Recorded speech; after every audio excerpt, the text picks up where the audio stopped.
Every nuclear project in Ontario's history has come in massively over budget and behind schedule. Today, new nuclear projects in New Brunswick, France, and Finland are all running massively over budget. And in the legacy of the Fukishima disaster, new safety requirements for nuclear plants are likely to drive costs even higher. Why do you think Ontarians should believe any government that says that it can bring nuclear projects in on time and on budget?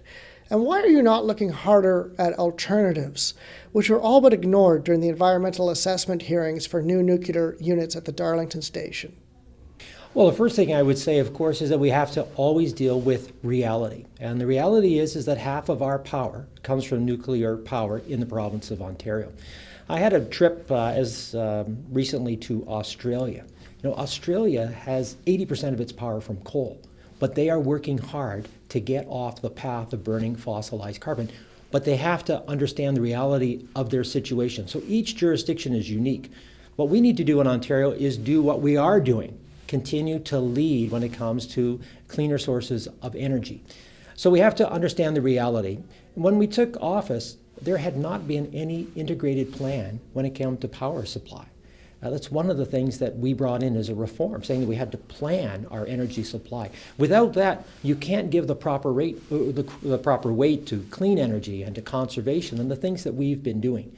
But we have recognized that our number one priority is to phase out dirty coal-fired generation, because the medical community has been very clear. It's killing people. It's making people sick. We know that for a fact. And so we have to work as hard as we can to do what we've been doing over the last couple of years, which is phasing out dirty coal-fired generation. So you have to be able to have a plan, and you start with the dirtiest sources of fuel first, the ones that we know are spewing mercury, lead, cadmium, sulfur dioxide into our atmosphere, and we have to get rid of that first. So that's where we've had our focus, and make sure it's part of an integrated plan. And so we'll continue in the province of Ontario to understand that we do have a need for baseload capacity. But we're also the government that has built the new Beck Tunnel at Niagara Falls, first time in decades.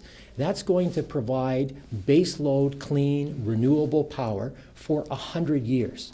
And so it's important when you're in government to have that balance, understand what we need to do things that are sustainable but are also good for our economy. And so we'll continue to strive on that. And actually reduce our reliance on nuclear from just over 50% to 46%.